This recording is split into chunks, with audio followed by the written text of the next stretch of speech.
Hello student, good morning. I am your biology mentor Raksha Bhatt. Let us continue chapter number 1. Okay, in last lecture we discussed about growth. Okay, and today we discuss about reproduction. Reproduction is as a unique characteristic of living organism. Okay, now do you know what is reproduction? Can you tell me? सबको पता है इस बारे में, तो guarantee देके बताती हूँ, रिप्रोडक्शन के बारे में सबको पता होता है. छोटू सा बच्चा होता है 10 ईयर का, उसको भी पता होता है. You are 15 year old, so what is reproduction? Tell me बेटा, व्हाट इज रिप्रोडक्शन? चलो मैं बता देती हूँ. तो भाई reproduction is a process of formation of offspring which are more or less similar to the parent. कि भाई रिप्रोडक्शन क्या है? It is a process of production of progeny. Okay, अपनी ऑफस्प्रिंग, अपने बच्चे प्रोड्यूस करने की एक प्रोसेस है. और जो ऑफस्प्रिंग होती है, जो उसके बेबीज होते हैं, वो कैसे होते हैं? विच are more or less similar to that parent. उसके पेरेंट से सिमिलर होते हैं या लेस सिमिलर होते हैं. Okay, if there is asexual reproduction, asexual reproduction होगा तो progeny is 100% similar to their parent. Okay, कि भाई कोई ऑर्गेनिज्म है एसेक्सुअल रिप्रोडक्शन करेगा. What is asexual reproduction? पहले तो ये पता होना चाहिए. What is asexual? तो भाई in asexual reproduction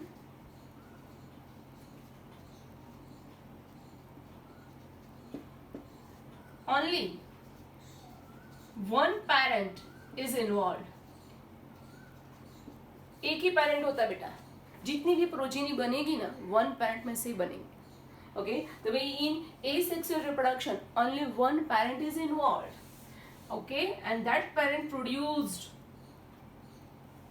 large number of progeny. Okay, and all progeny are genetically same. सारी progeny के अंदर सेम टू सेम जीन्स हो गए. क्यों? एक ही पेरेंट है भाई. मदर फादर ऐसा कुछ भी नहीं है. किसके अंदर? एसेक्सुअल रिप्रोडक्शन में. कि भाई in asexual reproduction only one parent is involve which produce large number of progeny which are genetically similar. सारी प्रोजेनी के अंदर सेम टू सेम जीन्स है. Okay, clear? ओके, तो भाई यहाँ पे लिखा है कि भाई here offspring are more similar. More similar किसमें होती है? In those organism which are reproduced by asexual reproduction. उसमें progeny 100% similar to the parent. समझ में आया? Clear? But in case of sexual reproduction we all are product of sexual reproduction. Asexual reproduction समझ में आया? Only one parent is involve. Okay, एक parent ही involve है. जितनी भी प्रोजेनी बनेगी ना, 100% सिमिलर होगी उसके पेरेंट से. Such a progeny is known as clone. ये नीट का question, most important MCQ question.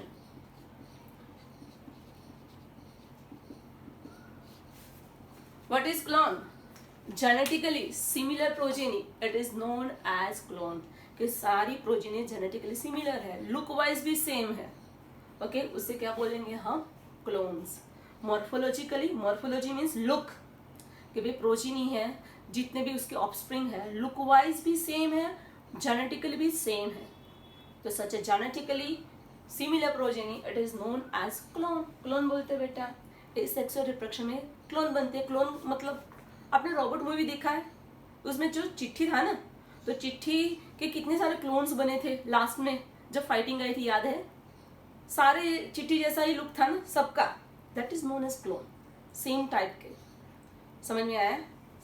Okay, चलो अब बात करते हैं लेस सिमिलर. लेस बच्चे उसके पेरेंट्स से लेस सिमिलर कब होते हैं? जनरली हमें पता है कि भाई एलिफेंट का बेबी एलिफेंट के जैसा ही होगा. कोई डाउट है भाई? No. Okay, the baby of elephant is look like his mother elephant और फादर एलिफेंट. समझ में आया? क्लियर? स्नेक का बेबी है, वो स्नेक के जैसा ही होगा. मंकी का बेबी है, मंकी जैसे होगा बेटा.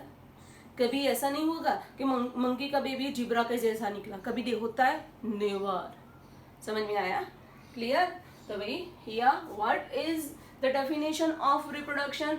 It is a process of production of offspring which are more or less similar to their parents.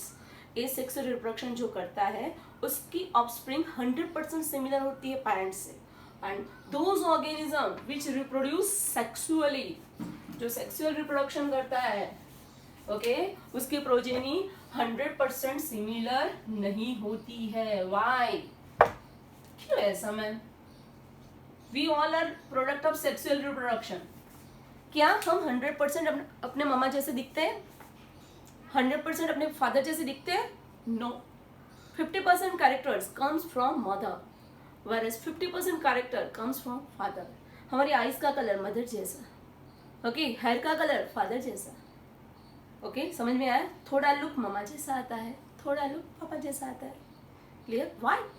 Because we are the product of sexual reproduction. Clear? उसमें क्या होता है बेटा सेक्सुअल रिप्रोडक्शन में? देखते हैं चलो। In sexual reproduction mother means female produces ovum. क्या प्रोड्यूस किया बेटा? ओवम। एंड फादर, फादर क्या प्रोड्यूस करेगा? पता है ना, स्पर्म। यस, फादर प्रोड्यूसेस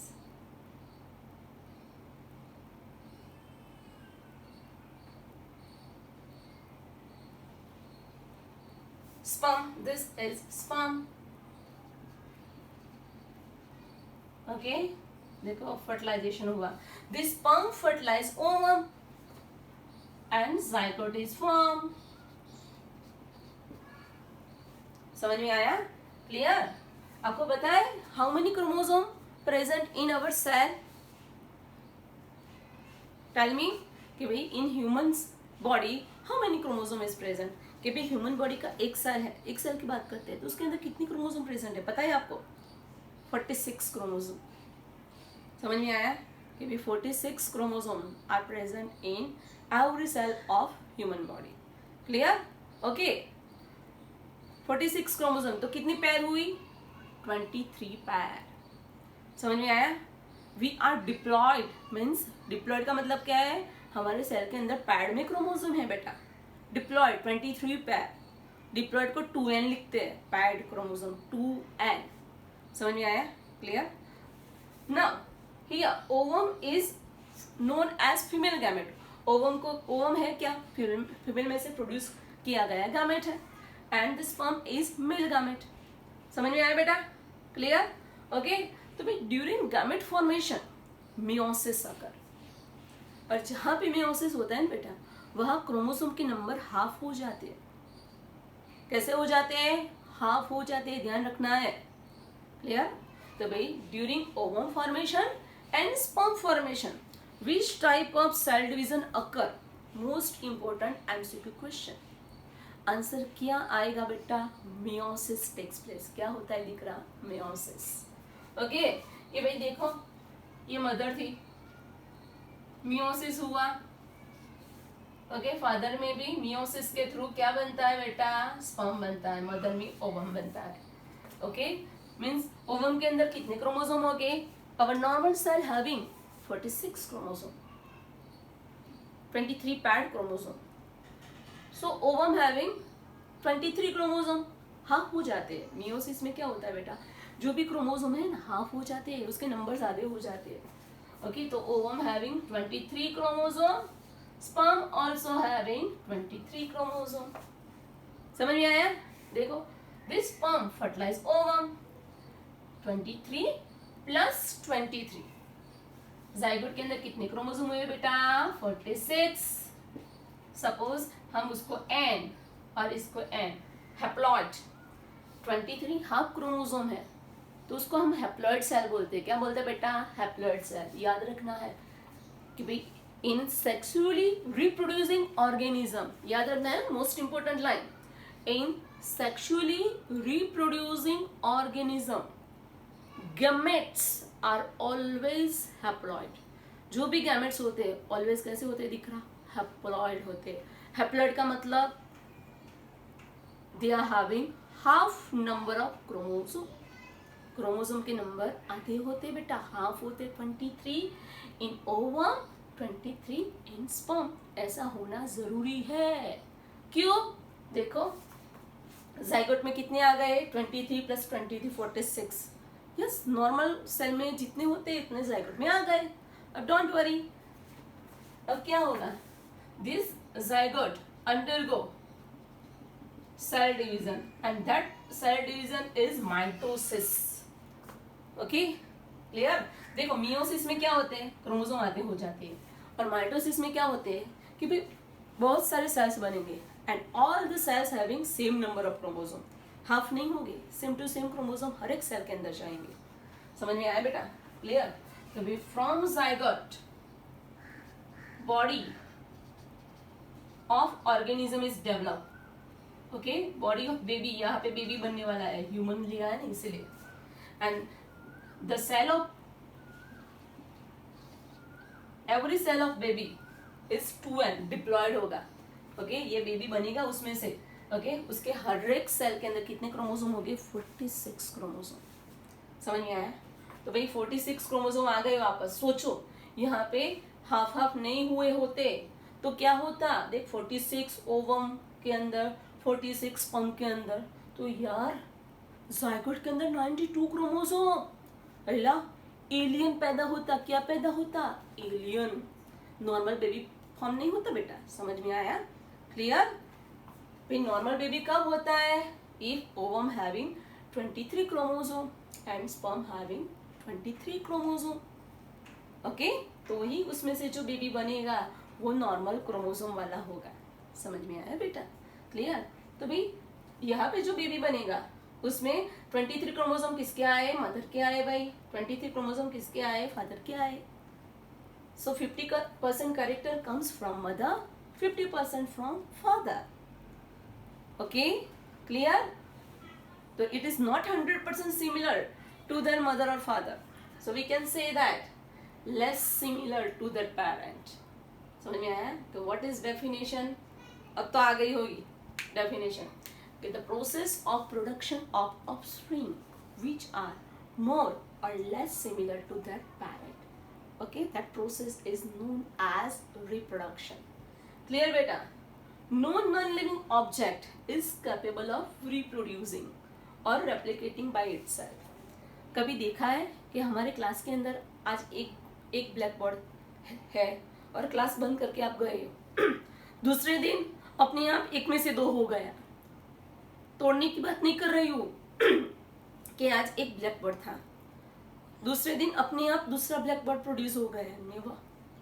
एक बेंच में से दो बेंच देखी है, देखो मेरे पास ये 2 पेन है, कल 4 हो जाएगी? नेवर, कभी नहीं होगी. मैं परचेस करूंगी तो ही होगी 4, अदरवाइज अपने आप नहीं होगी, बिकॉज उसके पास रिप्रोडक्शन की कैपेसिटी नहीं है. समझ में आया बेटा?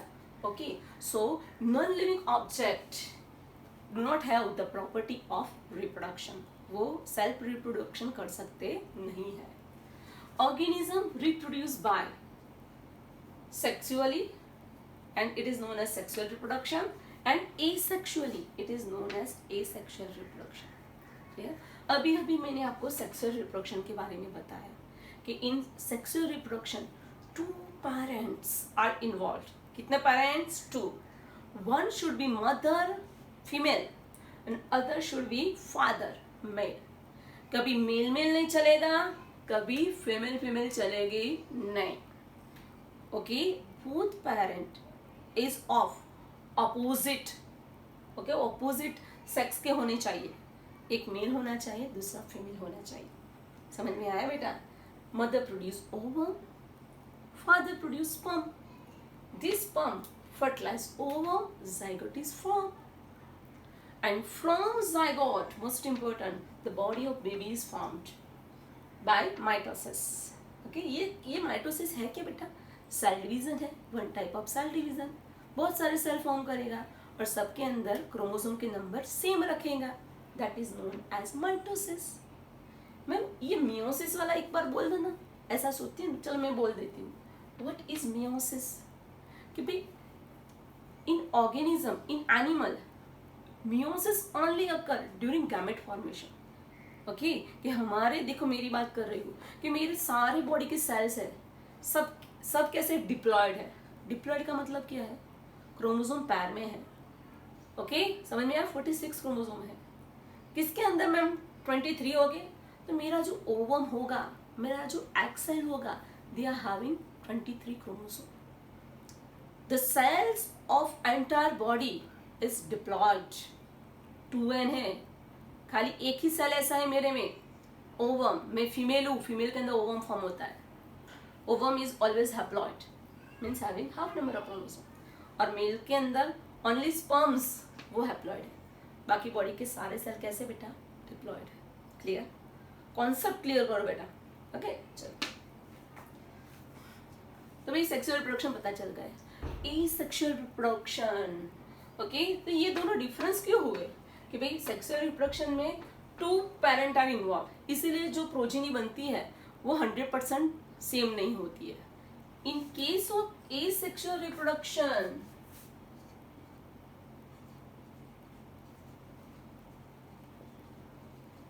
Only 1 parent is involve. एक ही पेरेंट इन्वॉल्व होता है, उसमें मेल फीमेल जैसा कुछ नहीं होता है. Only 1 parent is involve. So whatever progeny form, they are 100% similar to their parent. समझ में आया बेटा? क्लियर? ओके, चलो आ जाओ. Methods of asexual reproduction most important, इसमें से एमसीक्यूज आते हैं, मोस्ट इंपॉर्टेंट. तो भाई एसेक्सुअल स्पोर फॉर्मेशन किसके अंदर होता है, फंजाई के अंदर. याद रखना. ओके, कि भाई asexual spore formation takes place in fungi. Sorry. In case of planaria, true regenerations are there. समझाती हूँ वो है क्या. देखो ये मैं रब कर रही हूँ.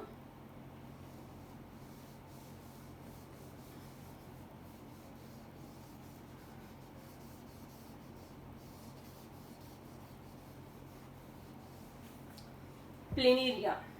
Planaria reproduce by true regeneration. True regeneration का मतलब क्या है.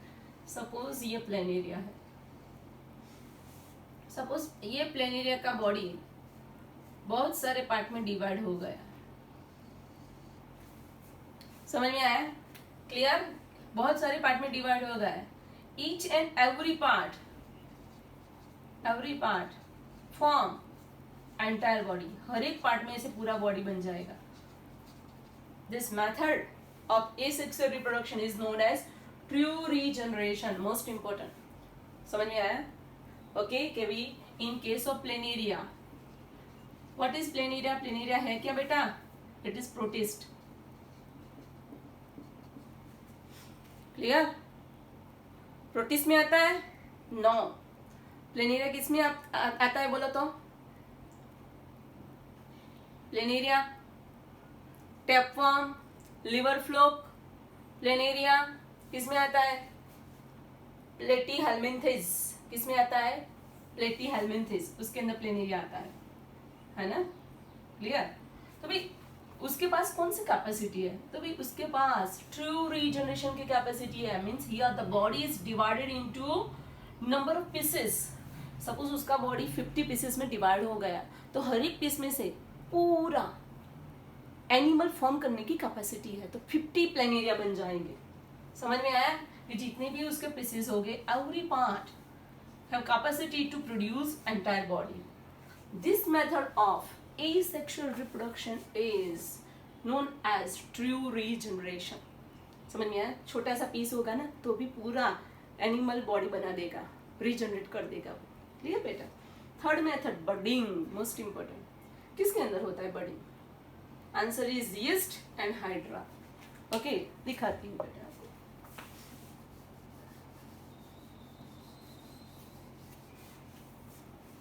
देखो, this is yeast. What is yeast? Unicellular fungi is known as yeast. Okay, yeast है क्या बेटा? Unicellular. Uni means single. Uni means single celled fungi is called yeast. उसको हम बोलते हैं बेटा yeast. Clear? Okay. What is budding? A small outgrowth. देखो ये ईस्ट है, उसके बॉडी पे क्या हुआ, एक स्वॉलन पार्ट बन गया, स्मॉल आउटग्रोथ बोलते हैं उसको। Okay, this part is slowly increase in size. अब उसको हम क्या बोलते हैं, bird. Okay, what is bud? It is a small outgrowth on the surface of yeast. It is known as bud. Gradually, this bud takes food. धीरे धीरे food लेता है and increases in that size. When that size increases properly, देखो उसकी size properly अब increase हो गई. Now it is dissociate from the mother cell. ये उसकी mother थी, mother cell से ये उसकी डॉटर है, डॉटर से अलग हो गई. Okay, clear? This method of asexual reproduction is called budding. Method को क्या बोलते हैं बेटा, बडिंग. यहाँ पे बर्ड बॉडी की आउटर सरफेस पे होता है, बाहर की तरफ, सो it is also called external budding. ये नीट के लिए बोल रही हूँ. Okay, external means outside. Bird is developed outside of the surface of yeast, so it is example of external budding. कौन example? yeast. समझ में आया? देखो, this is two daughter cell. दूसरा example है हाइड्रा. देखा है कभी हाइड्रा को? ये yeast है. what is yeast? single celled fungi, unicellular fungi is called yeast. okay, उसके अंदर ऐसे बर्ड डेवलप हुआ. this method is known as budding. अब हम बात करते हैं हाइड्रा की. चलो आ जाओ.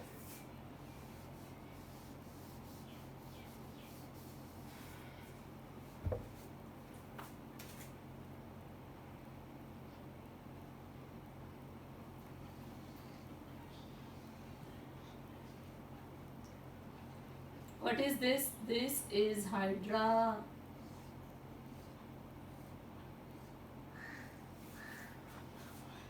Okay. In Hydra, there is a small outgrowth on body.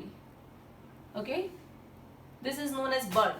A small outgrowth on the body is called bud. Okay, beta.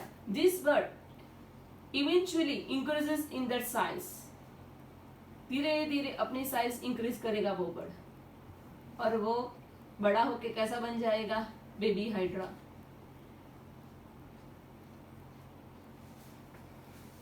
समझ में आया? Clear?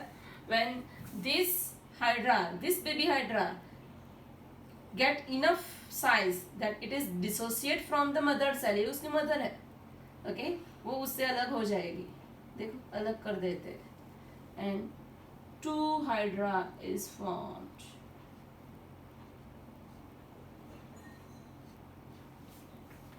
Okay, this is baby hydra, this is mother. Okay, तो here ये कैसे बनी बेटा? तो ये छोटे से बर्ड के फॉर्म में बनी थी. बर्ड कहाँ पे बना था? बॉडी की सरफेस पे बाहर की तरफ बना था.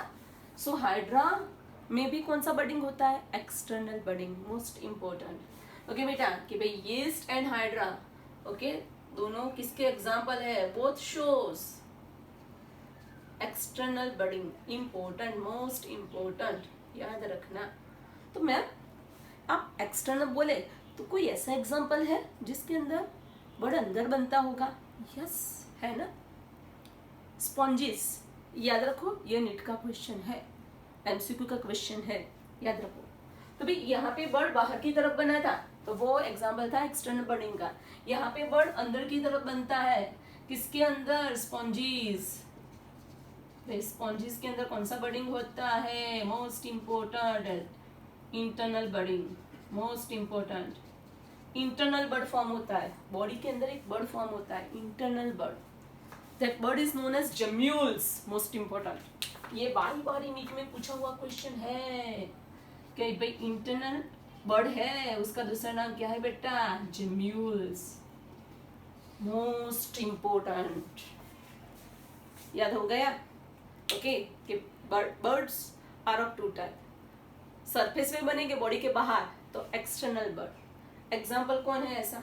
दो, यीस्ट एंड हाइड्रा. बॉडी के अंदर कोई बर्ड बनाता है? हाँ, बनाता है. एग्जाम्पल है स्पॉन्जिस, है ना बेटा? पोरीफेरा में स्पॉन्जिस आते हैं बेटा, पोरीफेरा फाइलम में. और उसके अंदर जो इंटरनल बर्ड बनता है उसका नाम क्या है? जम्यूल्स। 11th standard and 12th standard दोनों में आता है gemmules. So it is the most important NEET question, है ना बेटा? Very good. चलो now fourth method of asexual reproduction is fragmentation.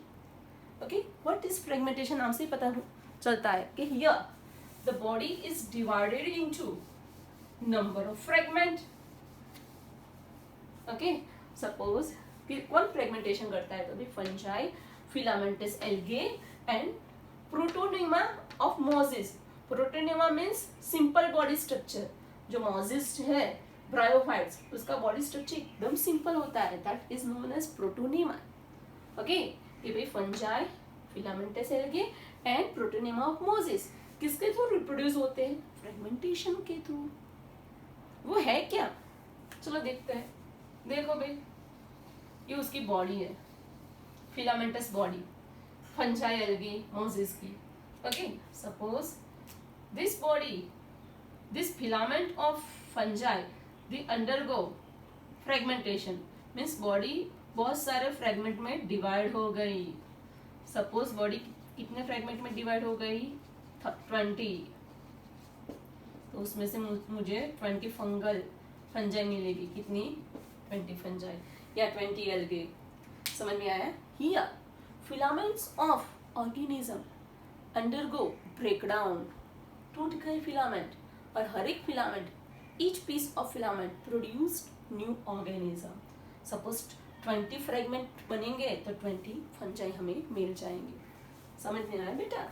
Clear? Okay, now next point, unicellular organism such as bacteria, amoeba and some algae, reproduction is equal to growth. unicellular organism means single cell का organism. Okay, आगे मैंने बताया था last lecture में, amoeba के बारे में बताया था। Okay, what is growth? Growth means increase in number, पता है। अब लास्ट टाइम मैंने अमीबा में रिप्रोडक्शन बताया था कि ये भाई अमीबा है, उसको इच्छा हुई कि चलो मुझे रिप्रोडक्शन करना है, तो पहले क्या करेंगी? उसका न्यूक्लियस का डिवीजन करेंगी। देखो मैं यहाँ पे बता देती हूँ शॉर्ट में, 2 न्यूक्लियस बनाएगी। ओके, फिर क्या हो जाएगी? डिवाइड होके ये डॉटर अमीबा बन गई हुई, 2 डॉटर अमीबा आर फॉर्म्ड। समझ में आया? 1 cell is converted into 2। Okay, means cell division हुआ, सेल नंबर इंक्रीज हुआ, ग्रोथ हो गया, यस। और one cell reproduced and form 2 cell, तो वो रिप्रोडक्शन भी हो गया। क्लियर? ऐसा किसमें पॉसिबल है? यूनिसेल्युलर ऑर्गेनिज्म, याद रखना। ओके, ये अमीबा की जगह पे हम बैक्टीरिया का भी एग्जांपल ले सकते हैं। ये बैक्टीरिया नहीं है, अमीबा की जगह पे हम बैक्टीरिया का एग्जांपल ले सकते हैं। क्लियर? ओके, बैक्टीरिया कैसा होता है? देखो, दिस इज बैक्टीरिया। बैक्टीरिया में क्या होता है? उसमें भी सेम प्रोसीजर होती है। Suppose this bacteria decide to divide, तब वो क्या करेगा? ऐसा करेगा, उसका जो डीएनए अंदर क्रोमोसोम है, डीएनए है, वो डबल कर देगा ऐसे। देखो, एंड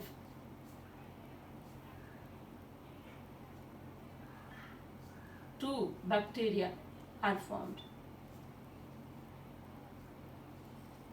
ये उसका डीएनए।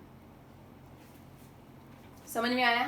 तो भाई unicellular organism such as bacteria and amoeba, the cell division is equal to growth. उसका रिप्रोडक्शन बोलो या ग्रोथ बोलो, सेम। याद रखना, मोस्ट इम्पोर्टेंट। ओके, कि भाई bacteria, amoeba and in some algae, okay, reproduction is equal to growth. Reproduction में क्या होते हैं? नंबर्स इंक्रीज होते हैं। ओके, 2 से मम्मा पापा होगा तो उसका बेबी आएगा, तीसरा बढ़ेगा, 3 इंडिविजुअल हो जाएगी। यहाँ पे भी ऐसा होता है, 1 में से 2, 1 में से 2, नंबर बढ़े, ग्रोथ हुआ, मीन्स यहाँ पे रिप्रोडक्शन हुआ। किसमें? Unicellular organism.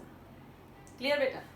अब इसका लास्ट पॉइंट कि भी all living organism can reproduce, but most important, but certain organism such as, most important, mules, sterile worker bees and infertile human couple, ये 3 याद रखने हैं example. Mules can not reproduce, समझ में आया? Clear? Sterile worker bee, honey bee के बारे में जानते हो ना, उसमें जो क्वीन होती है ना वही रिप्रोडक्शन करती है, पूरी जिंदगी रिप्रोडक्शन ही करती रहती है वो, यस। लेकिन जो स्टराइल वर्कर बी है, it can not reproduced. And infertile human couple, बहुत सारे ह्यूमन कपल ऐसे होते हैं बेटा कि जो बेबी फॉर्म करने की कैपेसिटी नहीं रखते, तो they are infertile human couple, they can not reproduce. Okay, ये लिविंग ऑर्गेनिज्म है तो भी रिप्रोडक्शन नहीं कर सकते, समझ में आया? Most of the living organism can reproduce, but these 3 cannot reproduce. So, most important. So, reproduction cannot exclusive defining property of living organism. तो भाई हम रिप्रोडक्शन को एकदम एक्सक्लूसिव, एकदम कंप्लीट प्रॉपर्टी नहीं बोल सकते लिविंग ऑर्गेनिज्म की। क्यों? सब कर सकते हैं, लेकिन ये 3 तो नहीं कर सकते ना। कौन 3? म्यूल्स, स्टराइल वर्कर बीज and infertile human couple. Living है तो भी रिप्रोडक्शन नहीं कर सकते, जो डिफाइनिंग प्रॉपर्टी होगी तो वो रिप्रोडक्शन करता होना चाहिए, लेकिन नहीं कर सकते। So we can say that reproduction can not exclusive defining property of living organism. समझ में आया बेटा? तो आज का हमारा टॉपिक था रिप्रोडक्शन, मोस्ट इंपोर्टेंट टॉपिक है। 2 to 3 टाइम्स बेटा वीडियो देखना, ओके, नोट डाउन करना और लर्न कर देना। ओके बेटा, goodbye।